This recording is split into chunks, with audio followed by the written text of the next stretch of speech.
It doesn't matter what you think or what you want or what your plan is. Toxic bosses exist and they don't care about your plans. This is not about trying to be above this problem or expected to be protected from it. This is about playing a game, accepting vulnerability and accepting reality. Accepting that you are in a bad spot. The faster you start doing this, the better you'll endure it. Because no one asked you if you wanted to be part of this game. You are already in.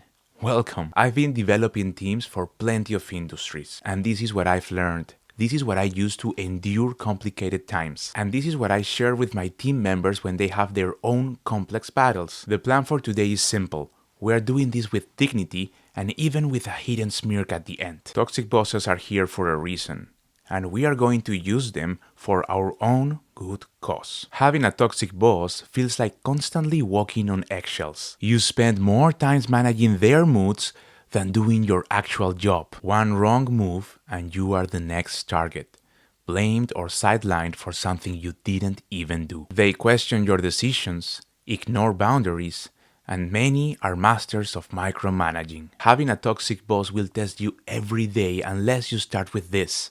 Conceal your strategy. What is the one thing they want the most? They want to feel that they are in control, so give it to them. They have to believe that you are on their side. But don't be confused. This is not weakness. This is precision.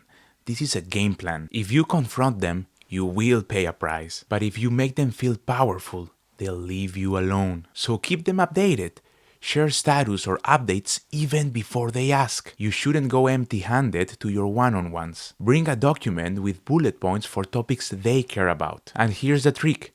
Don't share all you got right off the bat in these meetings or updates. Try to be precise, but keep it on a high level. Be ready to answer in more detail, but only if they ask. If they realize that you have answers to their questions, they'll feel in control. After doing this a few times, they'll start chasing you less and you will have more time to work on your strategy. A big mistake people make is underestimating the influence, skills, and tactics of a toxic boss. And instead of keeping their strategy concealed, they raise a complaint. This is most of the time a mistake, especially when rushed. If you go alone and raise a complaint, it's your word against theirs, and now you are exposed. You win this game inside of your mind. So avoid involving more people. The bigger you make this problem, the harder it gets to solve. And that's why this is your next move. Don't overanalyze it. As humans, it's natural to ask why. Why is this person behaving so negatively? Or why am I not being trusted? Is it me? Maybe I'm doing something wrong, or maybe if I had done it differently, or phrased it in another way, or maybe my boss had a difficult life. When this happens, it's normal to fantasize about possible scenarios and answers, but that won't help. You are just making the problem bigger in your head, and now it's part of your routine. Whenever you find yourself overthinking, I know it's not easy, but find a way to think about something different. Don't get upset or angry when this happens. Just stay calm and try to remember your to-dos or your weekend plans, or whatever helps you get distracted. Keep trying over and over again until one day it will be easy. It's okay to analyze things and think about them, but not all the time. You are in control of your thoughts, so take the wheel. This is a choice. Now, this next step feels unfair when dealing with a toxic boss, but it is the secret ingredient. Remember, this is about winning in the long run. It may feel unfair, but you are playing chess here. So learn the game of stealth wins. Now, this doesn't mean you have to become lazy and do the bare minimum. Stealth wins are under the radar moves that get results without drawing attention. You make progress, stay quiet, and don't give anyone a reason to step in your way. The objective here is to stay relevant in the company without triggering jealousy. To achieve this, you have to share the credit. Find a way in Teams messages, meetings, or discussions to mention how your boss contributed, or how an idea or comment from your boss was what ignited the success. You may be shifting the credit to another person, but don't worry. People know what's going on. Also, whenever you fix something or move things forward with another team, don't boast about it. This is not the time to outshine your boss, because the more attention you draw, the higher the risk. When dealing with a toxic boss, this is probably the most important element of the whole equation. Don't take it personally. If you take it personally, you won't be able to conceal your plan, and you will never learn the stealth wins game. Taking it personally means feeling offended or triggered by someone's words or actions, letting emotions take over, overthinking, and losing focus. It drags you into a bad mood and makes handling a toxic boss even harder. In other words, your toxic boss will inevitably do things you don't like.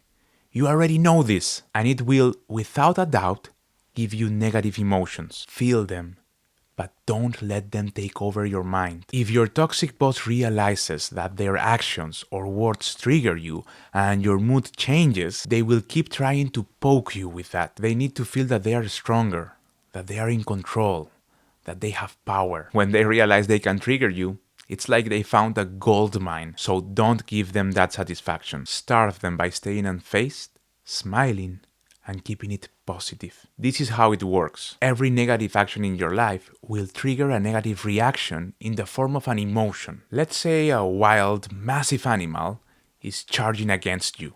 Full speed. What is the one thing you will feel? Fear. No doubt about it. Your legs will shake, or your chest and belly will feel weird. That's guaranteed. Now, what are your options? You can stay still or play dead. You can run away and hope for the best, or you can fight back. Good luck. And here is the cool part. Whatever option you choose, you will still be afraid. They are all risky, but you get to choose what to do.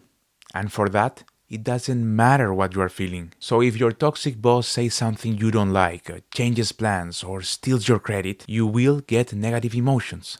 Period. But what you do after getting those emotions is completely up to you. If you decide to stay overthinking and lamenting yourself, your negative emotion will linger longer. But if instead you decide to smile, don't complain, and accept that it is inevitable, that negative emotion will dissipate faster. And by repeating this many times, it will even become funny. This is an art you can master. And for that, you just have to keep trying. There is one thing that won't help you here.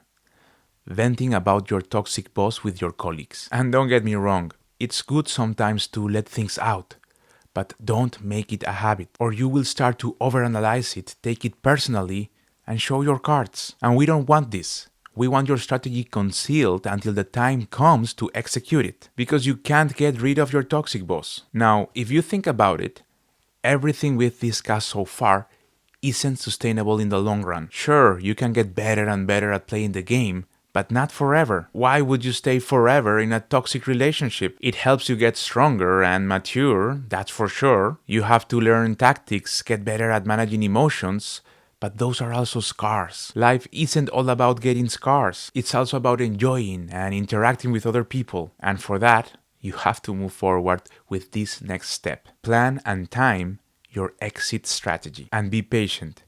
If you rush this, it can backfire because you don't have unlimited energy. And this is where it all comes together. When you have a toxic boss, it is the most important time to work in collaboration with other teams. You need allies, people who recognize your good work because your boss probably won't, or leaders from other teams who enjoy working with you and trust your deliverables. Optics are extremely important. They have to see you as competent and that you can add value. They are your ticket to landing a role in another team or getting recommended to another company. Requesting references is becoming more and more relevant these days. But on the other hand, if you keep telling your network that you are doing terribly, calling in sick all the time, can't deliver, or that everything is a mess, they will label you as bad news, bad for their results, and your network will shrink. I know it sucks, but it's the truth. And sure, with your trusted close circle, you can share more. And it's nice to have people who understand you, but keep this only with a small circle. The more information you conceal,